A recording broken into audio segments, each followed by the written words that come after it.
예, 강해서 쓰임 받지 못한다. 강해서 쓰임 받지 못한다라는 제목으로 하나님 말씀 증거하도록 하겠습니다. 누구나 하나님 앞에 쓰임 받고자 하는 열망이 있습니다. 왜냐하면 가치가 있고 의미가 있기 때문에 그렇습니다. 그래서 찬양 이거 좋아하죠. 주님 내가 여기 있사오니 나를 써 주소서 이렇게 찬양합니다. 뭐 축구 선수도 뭐 야구 선수도 다 그렇죠. 이렇게 벤치에 앉아 있는 것보다는 주전으로 쓰임 받는 거를 열망하지 않습니까? 그러니까 다 이렇게 쓰임 받기를 원한다라는 것입니다. 근데 많은 순간에 쓰임 받지 못할 때 이런 생각을 한다는 거예요. 내가 약해서 쓰임 받지 못하는구나. 그래서 자기를 맨날 우두커니 쳐다보면서 내가 너무 초라하다, 내가 너무 약하다, 내가 너무 부족하다, 제대로 하는 게 없다. 그러니까 쓰임 받지 못하지. 그래서 이제 허구한 날 나와서 기도하는 게 뭐냐면 능력을 주시옵소서. 그래야 내가 쓰임 받습니다. 뭐 이런 식의 접근을 하는 것 같습니다. 근데 성경은 역설적이에요. 강해서 안 쓴다는 겁니다. 너무 강해서. 약하면 오히려 다행이죠. 약하면 걱정할 게 없습니다. 하나님이 약한 자 쓰신다 그랬죠. 고린도 전서 1장 27절 보니까 거기 뭐 5가지 얘기를 하죠. 약한 것들을 택하사 지혜 있는 것들을 부끄럽게 하시고 또 강한 것들을 부끄럽게 하신다고. 비천한 자를, 약한 자를, 또 천한 자를, 멸시받는 자를, 또 없는 자들을 택하사 있는 자들을 폐하려 하신다. 5가지 얘기하잖아요. 다 약한 거거든요. 약하면 하나님이 사용하시기 때문에 문제가 없다는 것입니다. 그러니까 강해서 쓰임 받지 못하는 겁니다. 그럼 내가 강하다는 증거가 뭐냐? 예를 들어서 말씀을 듣지 않습니까? 기도하라, 또는 뭐 말씀을 들으라, 용서하라, 뭐 선교하라. 근데 안 해요. 그게 강한 거예요. 왜냐하면 내 주관이 있는 거거든요. 여러분이 언제 제일 말 잘 듣는지 아십니까? 대한부재일 때, 다 무너졌을 때, 뭐 할 게 없는 거예요. 그러니까 완전히 폭삭 망했을 때.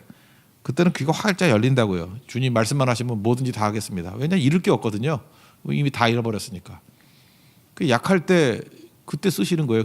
그러니까 힘이 있을 때는 안 쓰시는 거죠. 강하니까. 이거 뭐 들을 때는 아는 것 같이 보이는데 사람들은 착각을 하는 거예요. 자기가 나는 약해. 사실 자신감이 없는 건데 그걸 약하다고 생각한다고요.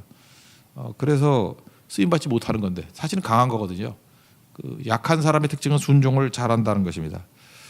그 예를 하나 든다 그러면 어떤 그 사업하시는 분의 변화받는 얘기를 이제 들어보면 이래요. 그 자기 자신 이제 리더십이 있으니까 좀 강해 보이는 사장님이셨어요. 그리고 직원들은 좀 약해 보이고 겉으로 볼 때 그렇다라는 거예요. 근데 이분이 이제 말씀을 듣고 이제 크게 은혜를 받은 거예요. 그래서 이제 변화가 된 거죠. 이분이 변화가 됐는데 2가지 변화가 나타나더라는 거예요. 첫째는 자기도 몰랐대요. 근데 인사를 잘 안 했대요. 인사를 안 했던 이유는 뭐냐면 뭐 남을 무시해서 안 했다기보다도 이웃이 안 보이는 거죠. 자기 문제에 골똘 하니까. 그래서 그 멍한 사람들이 남 안 쳐다보니까 인사를 안 하는 것 같이 보이는 거죠. 자기도 모르는 거예요. 근데 자기가 말씀으로 변화되고 난 다음에 사람들이 변화됐다 그러는 것 중에 첫 번째가 인사를 잘하더라. 그런 얘기를 들었대요. 그러니까 내가 옛날에 얼마나 이웃을 안 쳐다보고 살았는지를 깨닫게 됐다. 뭐 그런 얘기를 하시고 또 한 가지는 기도 제목이 바뀌었답니다. 회사 잘 되게 해주세요. 맨날 이런 기도만 했는데 그다음에 기도가 이렇게 바뀌더라는 거예요. 하나님 방법대로 회사를 운영하게 해주세요. 참 좋은 기도죠. 근데 이게 기도만 한 게 아니라 이제 변화가 돼가지고 회사를 2가지 세금 문제하고 영업하는 문제도 하나님 방법대로 해주세요.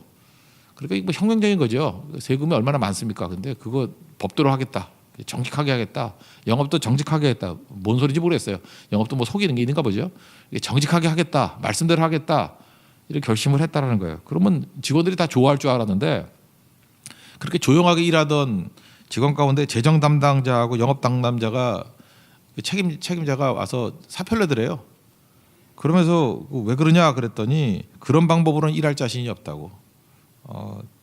그거 불가능한 일이라고. 한국 사회에서는 회사 망하려고 가는 길이라고. 진짜 사표를 던졌대요.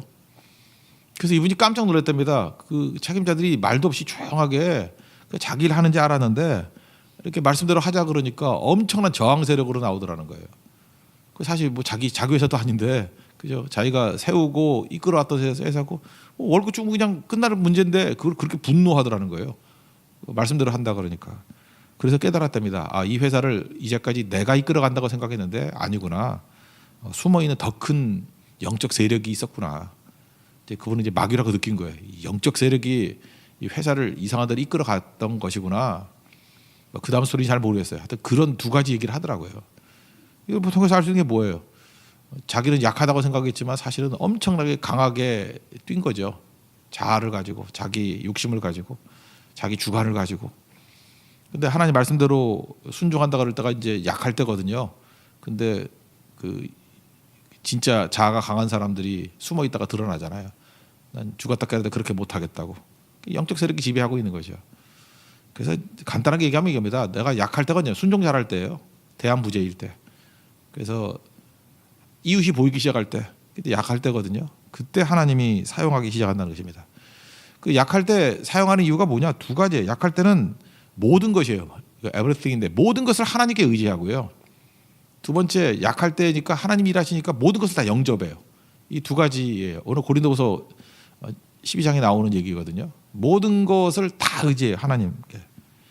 그래서 9절을 보시면은 거기 이런 얘기가 나오잖아요. 그 뒷부분에 약한 것들에 대하여 자랑하리니 이는 그리스도의 능력이 내게 머물게 하려 함이라. 그러니까 이제까지 앞부분에 강하게 해달라 기도했죠. 하나님 이거 육체의 가시 없애주세요. 강하게 해달라 기도 아니에요. 그랬더니 하나님께서 약한 게 좋다 이렇게 말씀하시고, 그 다음에 그래야 네가 나를 의지하지. 두 번째 단계고, 그래야 내 능력이 너에게 머무르는 거야. 그러니까 네 능력 갖고 하는 게 아니라 하나님의 능력 갖고 일하는 거야. 그게 3단 노법 아니에요. 그러니까 강하게 달라고 이렇게 요청을 했을 때 우리 똑같은 기도 아니에요. 하나님 육체의 가시 없애주세요. 이게 강하게 달라는 거 아니에요. 나를 멋지게 강하게 완전하게 만들어주세요. 그랬더니 하나님 응답은 세 단계라고요. 약한 게 좋아. 그래야 나를 철저히 의지하지. 그러면 능력이 머무를 거야. 이게 하나님 응답이라고요. 그러니까 하나님이 사용하시는 사람이 어떤 사람 사용해요? 약한 사람 사용하신다니까요. 철저히 모든 걸 다 주님 의지하기 때문에. 그래서 약하지 않으면 우리 의지하지 않아요. 그러니까 주님은 철저히 의지하는 종이 돼야 된다는 것입니다. 그러니까 내가 강할 때는 내 힘 갖고 하는 거고요. 내가 약할 때는 하나님의 힘을 가지고 하는 거라고요. 그러니까 영적 권위가 있죠. 영이 권위가 있어서 그냥 이렇게 안 될 것 같은데 일이 막 되기 시작한다라는 것입니다. 우리는 이게 뭐 압도적인 권위를 되게 좋아해요. 이렇게 뭐 누가 명령하면 말 듣고 하는 거. 근데 생각해보세요. 명령해서 말 들어가지고 하는 것들이 그게 뭐 몇 가지나 이루어지겠어요. 눈 가리고 아웅이지. 안 보이는 데서 딴짓 다 하는 거지. 그런데 뭐 말이 없어도 그 사람이 서기만 하면 이렇게 일이 돼가는 거죠. 이거 예를 하나 든다 그러면 중국에서 그 싸움닭 조련사가 있었답니다. 싸움닭. 닭도 이렇게 갖다 놓고 조련을 했는가 보죠. 그래서 신체 조건이 좋은 싸움닭을 이렇게 하나 샀는데 이게 성질이 빌빌하다는 거예요. 비실비실하고 등신 크 좋은데 맨날 그 다른 닭들 보고 도망치고 뭐 길을 못 피고 그러더라는 거예요. 그래서 싸움닭 조련사가 있다 그래서 가져갔대요. 저희 그 훈련 시켜달라고. 정말 다르더라는 것입니다. 한 달 딱 지나니까 눈매가 달라지더래요. 이 눈매가 벌써 싸움닭 같은 눈매가 되더래요. 아, 그래서 다르다. 2달째 갔더니 뭐 위축되는 마음 전혀 없고 절대 물러서지 아니하는 그런 아주 진짜 벼슬 세우고 막 난리치더라는 거예요. 그다음에 세 번째 달, 셋째 달 가보니까 이제 닭이니까 닥치는 대로 싸우더라는 거예요. 그냥 닥치는 대로 그냥 신기하다. 야, 이제 대단하다. 이제 다 됐다. 데려가려고 그랬더니 조련사가 그러더라는 거예요. 조금만 더, 한 번만 더 맡겨달라고. 그래서 한 번 더 맡겼더니 그 다음에 갔더니요, 이 싸움 닭이 그냥 그 마당에 가만히 서 있기만 해도 주변에 있는 닭들이 전혀 싸울 생각을 안 하더라는 거예요. 다른 닭들이 감히 달려들 생각들 하지 않더라는 거예요. 왜냐하면 완벽한, 우리 기독교는 완벽한 영적 권위가 생겨서. 그래서 평화롭더래요. 그러면서 이제 가져가라 그러더래요. 참 이게 의미가 있지 않습니까? 우리도 그래요. 이게 별것도 아닌 사람들, 자기 힘 갖고 뛰는 사람들은요 시끄러워요. 맨날 뭐 싸우고 막 그래요. 그 이겼다 그러고 맨날 말투가 이겼대요. 뭐 오늘도 이기고. 그거는 이제 진짜 싸움 딱 초반이거든요. 진짜 권위가 임하게 되면요 평화가 임해요. 그래서 여러분 그런 거 있잖아요. 하나님만 철저히 의지하면은 분주하지가 않아요. 근데 일이 되는 거예요. 그거 아세요? 여러분 조용한데 일이 돼가는 건요 그건 진짜 능력이에요. 조용한데 뭐 아무 얘기도 없어. 이렇게 조용해요. 근데 뭔가에 의해서 이렇게 일이 돼가고, 그리고 리더십도 생기고 존경심도 생기고 어떤 권위도 있고, 그게 하나님이 이끄시는 권위예요. 압도적인 권위, 영적 권위. 그래서 부모가 이렇게 기도하는 부모, 하나님 잘 섬기는 부모, 하나님 의지하면서 양육하는 부모들 보면은 애들하고 안 싸워요. 이렇게 소리도 안 지르고.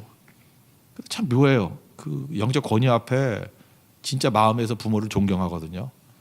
그 조용히 따라간다니까요. 딴 사람들은 모르죠. 너는 저 집 봐라, 야, 뭐 저리 조용한데 왜 따라가는데 뭐가 다른지 아십니까? 이거 싸움 딱이거든요, 엄마가. 그러니까 맨날 부딪히는 거죠. 이거 뭐 교회도 마찬가지고, 뭐 사업도 마찬가지고 여러 가지가 다 그럴 겁니다. 하나님 약해지십시오. 그래서 하나님만 철저히 모든 것에 대해서 하나님을 다 의지하면 하나님께서 주시는 영적 권위가 있어요. 영적 위엄. 그러면은 조용한데 일이 되는 거예요. 평화거든요, 평화. 평화 가운데 되는 거. 교회도 마찬가지입니다. 교회도 하나님만 철저히, 우리 다 약한 사람들 모였잖아요. 다 진짜 약하다고 느끼고요. 모든 것에 대해서 하나님만 다 의지하면은 교회가 조용해요. 그리고 모든 성도들이 하는 일들에 대해서 영적 권위가 임해요. 조용한데 일이 돼요. 일이 된다니까요. 그리고 대적들도 감히 말을 못 하는 거예요. 거기까지 가야 됩니다. 그래서 우리가 엎드리는 거죠. 우리 맨날 얘기하잖아요. When you pray, God works. When you pray, God works. 기도하면 하나님 일하신다고. 이게 약한 자가 일하는 방식입니다. 그래서 우리 삶의 모든 분야, 우리 가정 일도 그렇고, 교회 사명도 그렇고, 우리 뭐 직장의 일도 그렇고, 사업도 그렇고, 학업도 그렇고, 모든 부분에 있어서 약한 자잖아요, 우리가. 하나님만 철저히 의지해서 신적 권위를 가지고 하나님의 영적 위엄을 가지고 일을 감당할 수 있는 우리 하나님 종 되기를 바랍니다. 그럼 승리한다는 거예요. 그럼 두 번째는 무슨 얘기가 있냐? 이게 약해서 하나님만 의지하게 되면 뭐 의지한다는 게 있고 모든 것에 대해서 그래서 영접하게 돼요. 우리는 내 힘 갖고 하려 그러니까 내 힘이 한계가 있잖아요. 그러니까 맨날 조건 갖고 싸운다고요. 좋은 조건 안 주면은 막 투덜투덜하고. 그러니까 감사가 없는 이유가 뭐냐면 하나님 왜 이따위 조건을 주십니까? 내가 뭘 잘못한 게 있다고? 조건이 나쁘다는 거예요. 그래서 항상 싸움이 뭐냐면 에너지의 반 이상을 좋은 조건 선택하는 걸로 간다고요. 그러니까 걱정, 염려 이런 거 되게 많죠. 여러분 지금 육체적인 건강도 그런 거 아니에요? 뭐 좋은 거 먹어야 된다 이런 거 이거 뭐예요? 우리 그런 전제가 있죠. 좋은 거 먹어야 건강해진다는 거예요. 조건이 좋아야 건강해진다는 거 아니에요. 근데 하나님이 함께 하시면 뭐 좀 나쁜 거 먹어도 건강한 사람도 있잖아요. 그럼 또 이렇게 얘기하죠. 아, 이거 원래 건강해서 그렇다. 그럼 원래 건강하면 될 거 아니야. 하나님이 그런 건강을 주시면 되는 거 아니야. 그러니까 어리석은 거예요. 이게 믿음이 없고 하나님 의지하는 게 없으니까 맨날 조건 좋은 거 따진다고. 그런데 하나님이 함께 하심을 믿으면요. 그냥 하나님이 주시는 조건을 다 영접을 한다니까요. 영접을. 그냥 다 받아들인다고요. 그 무슨 거예요? 거기에 이쪽에 자신감이 있는 거예요. 하나님 함께 하시면 능히 감당할 수 있어. 그리고 하나님은 내게 합력하게 선을 이루시는 분이야. 좋은 거 주시는 분이야.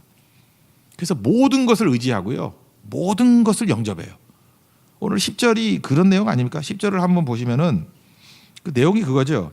그 5가지 또 나오는데 약한 것들과 능욕과 궁핍과 박해와 공고를 기뻐하노니 이게 지금 악조건 아니에요. 이런 악조건이 있는 것을 기뻐한다라는 것은 받아들인다 그런 얘기 아닙니까? 내가 약할 그때 강함이라 능히 이거 감당할 수 있기 때문에. 그래서 뭐 된다 안 된다 이런 거에 관심 별로 없고요. 한다 안 한다 이게 아니에요. 주님이 하시면 됩니다. 그러니까 주님이 뭐 이유가 있기 때문에 주셨겠죠 라고 하면서 다 받아들이는 거예요. 이 자아가 강한 사람일수록 조건에 굉장히 예민해요. 왜냐하면 자아가 강하다는 게 뭐냐면 내 힘으로 일을 풀어야 되니까 자기도 알거든요. 자기 힘에 한계가 있다는 걸. 그래서 좋은 조건을 자꾸 잡으려고 그래요. 그래야 이기니까. 근데 하나님의 압도적인 능력을 의지하는 백성은요. 조건 별 관심 없어요. 하나님 못하실 일이 뭐가 있어. 그러니까 다 영접을 하는 거죠. 그러니까 걱정 염려 없죠. 편안하죠. 뭐 악조건이면 어때. 하나님 하면 풀무불도 뭐 통과하는데 뭐 조건이 무슨 관계가 있어요. 하나님이 하시는 일인데. 그래서 조건보다는 하나님이 함께 하시는 일, 내가 하나님 의지하고 있냐 이게 더 관심이 많아요. 그래서 하나님 의지하고 모든 것을 하나님 의지하고 모든 것을 받아들이고. 어떤 좀 자아가 강한 성도가 이렇게 기도를 했답니다. 나를 좀 사용해 달라고. 또 이런 사람은 또 기도를 해도 열심인데 열심히 이게 자아로 하는 열심도 또 있는 것 같아요. 뭐 결판을 낸다 그런 거죠. 하나님 빨리 뭐 내 뜻대로 해달라고 그렇게 자기 뜻을 가지고 막 구하는 건데 뭐 그것도 괜찮아요. 그러다 깨지죠 하나님이. 근데 하여튼 결판을 내달라고 그렇게 기도를 했다라는 거예요. 그러다 지치죠. 이렇게 자기 고집으로 막 기도하다 보면 성령의 기름 부으셨기 때문에 또 지쳐. 기도하다가 좋은 분들 있잖아요. 이게 좋은 자는 분들도 있죠. 뭐 피곤해서 그런 것도 있겠지만 이분이 하나님 앞에 막 억지 부리다가 이제 지친 거예요. 이렇게 그러다가 자기 말로 환상을 봤대요.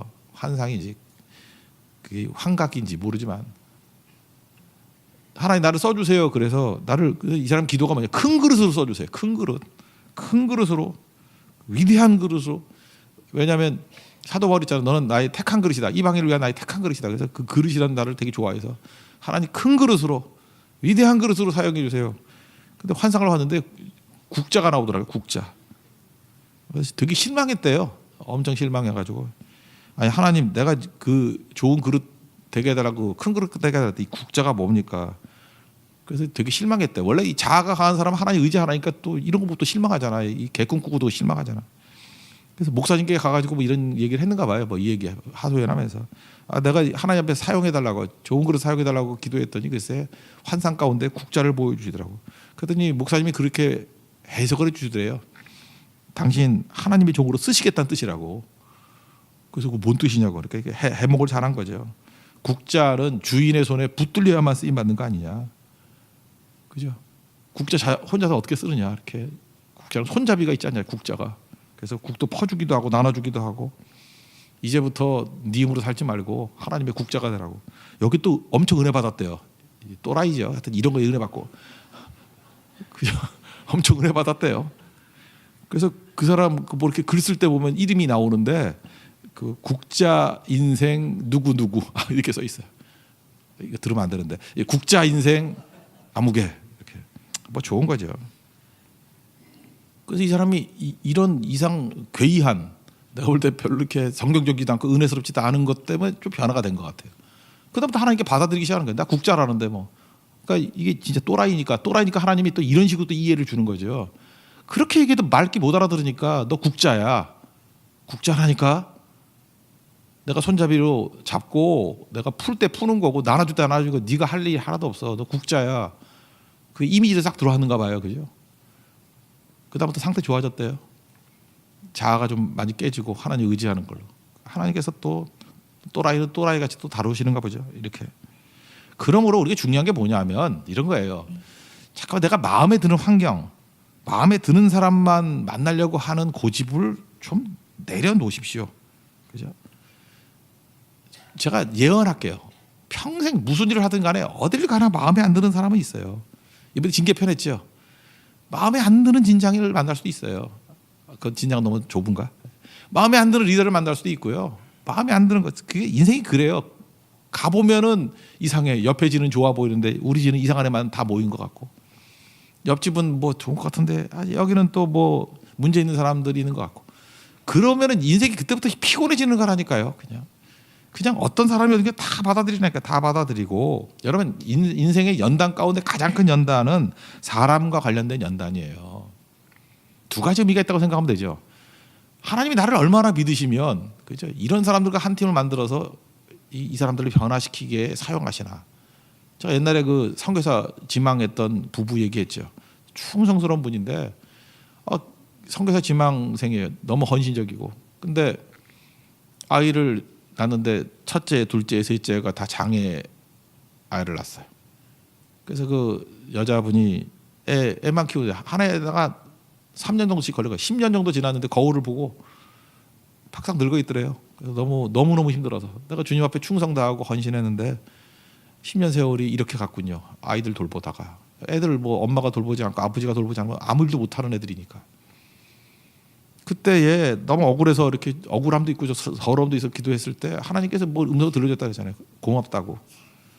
내 자녀를, 그러니까 하나님의 자녀들 아니에요.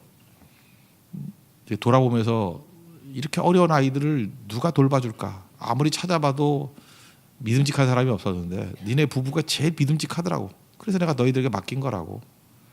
잘 키워줘서 고맙다. 그거 깨닫고 이 부부가 변화되고 지금 사역 되게 잘하고 있거든요. 미랄과 세계라는 그 장애인 잡지에 나왔던 얘기예요. 그죠? 지금도 무슨 사역 되게 잘하시더라고요. 이 부부가.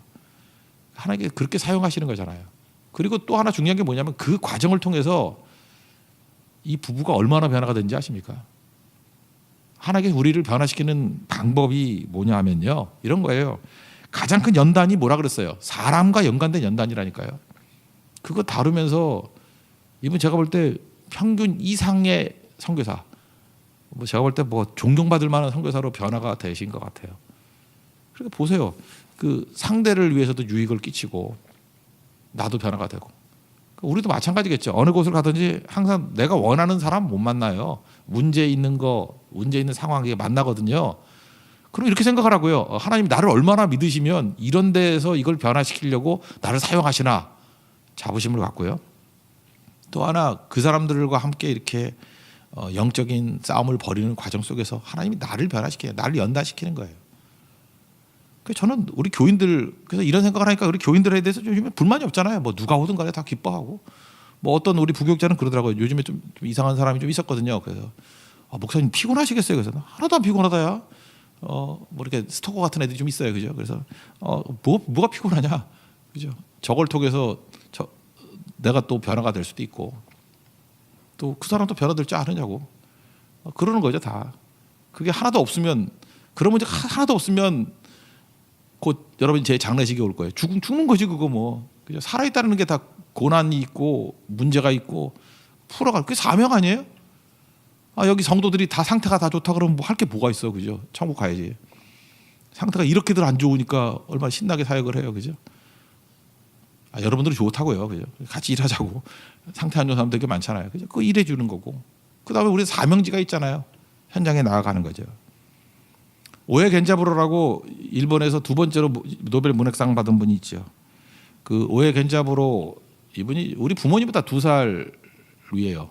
35년생이신데. 근데 그 첫째 아들이 오에 히카리예요. 오에 히카리인데 저하고 동갑이에요. 63년생 동갑인데.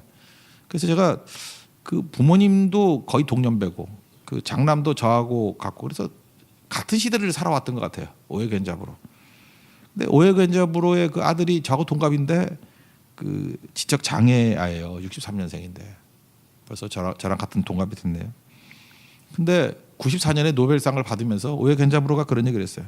나의 그 마음의 깊이, 영감, 그리고 문학에 눈을 뜨게 해준 게 히카리라고, 장남 히카리라고.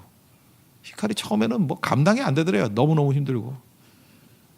그런데 히카리를 다뤄가면서 당시에 지금 우리나라하고 좀 비슷한 거, 일본이 우리가 좀 앞에 문제가 벌어져요. 우리도 지금 젊은이들에게 좌절하고 막 그러잖아요. 뭐 3포 시대, 5포 시대 막 이러잖아요. 일본이 한참 그럴 때예요. 그 당시가. 그죠? 그 나올 때가.